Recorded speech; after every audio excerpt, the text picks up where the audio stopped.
So it's Mari McInerney from Croakey here, and I'm going to introduce our American Indian peers and colleagues and delegates here at the Loacha Institute conference.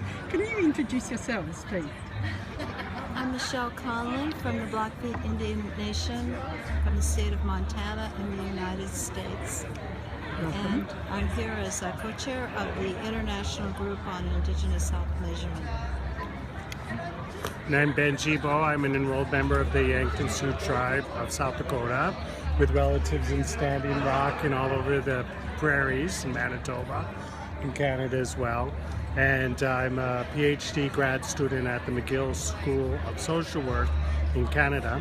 And so I'm studying the experiences of Indigenous healthcare professionals working with Indigenous patients. Fantastic, thank you. Now you just did a little welcome ceremony too. I'm just going to zoom in here. Can you explain what you're doing now? Yeah, this is burning sage, and it's from our traditions, I think, in the plains. Yeah, and it's a prayer of cleansing and healing, and it's often used in many different circles, family circles, and sometimes rehab circles, sometimes spiritual ceremony. And so this is what we usually do when we welcome people into our circles as well, even though we're here as guests in this beautiful land. No, it's a beautiful ceremony, a reciprocal ceremony then with the welcome to country, and then with all the international delegate groups responding. Did you enjoy that? Yes, that was wonderful, and it lent a spirituality to the conference, which is essential in an Indigenous conference. That's what we're about, spirituality. It also, as you said, you are connected to the Standing Rock tribe, and we have actually learned a lot about that in recent times. You said you were out there a couple of weeks ago. Can you just describe what's happening there now?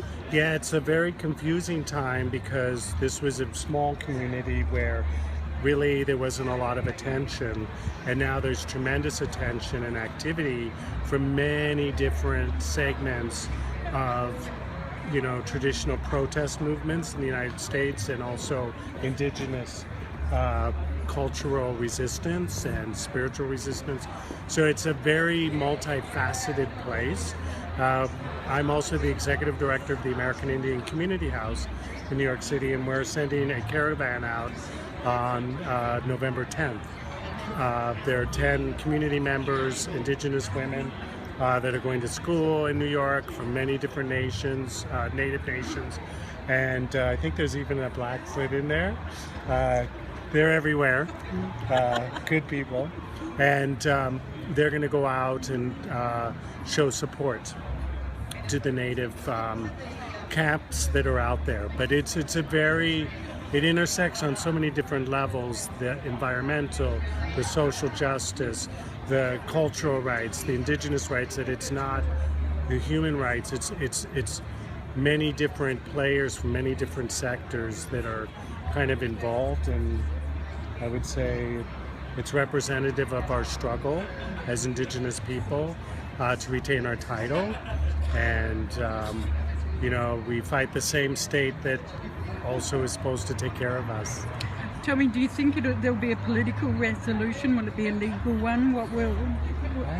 It's hard to tell. Our election may be occurring now, depending on the time change. So a lot is riding on that. I'm trying to develop myself a community consent kind of exercise to teach people how to engage communities around gaining consent based on case studies from international development around mining. The Teddy OK mine has been Papua New Guinea. So it's an issue for many communities, mainstream as well. But I think that it's so serious because the water poisoning will affect everybody. You're not immune from that. And that's the issue, that it is a human issue. It's not, we have feathers in the Great Spirit and the treaties and our impact. Will it have any bearing on what might happen there? I would think so. Yeah. Because the two candidates are so different. President Obama is still our president until January 20th. So he will be most likely be our president under some resolution. And I think also, there's a lot of investors from mainstream capitalism, like all the banks, and so it's a very confusing situation for people to get information about. So I think that it's not going to resolve quickly, but it may. It's almost like the civil rights movement that Martin Luther King championed, and then we took on in our Native communities to get political emancipation. It seems like that to me. In the sense that so many people are coming together, you know? Yeah, and it's a foundational issue of community consent and engagement. And you said that it's been very welcome to have the international solidarity with it, and that it's been quite strong. I mean, assuming because you've got such a lovely, quiet voice, but can you describe that reception? One of the wonderful things about the water protectors and their bravery in camping on the banks of the Missouri River is the unity that's been shown of the over 200 tribes and thousands of American Indians within the United States. And we are very grateful to have international support from the Indigenous people of Australia, New Zealand, Canada, Central and South America, and the Sami people, among others. This illustrates strength, unity, and the power of prayer. And if you can't be at Standing Rock, so many people, I have not been there personally, so many people ask me, I wish I could be there, but you can pray. And that's very powerful and needed desperately.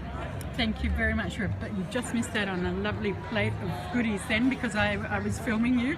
Thank you, and I look forward to talking with you more during the conference. Absolutely. Should we end with the prayer? Yes, we can please. do a prayer. Tokashila and Shilapol Pila, Tokashila Makidakosa. Grandmother, grandfather, we thank you for all that we have. And we ask for compassion. And we thank for all those that we are related. And we say, Padana. Amen. Thank you.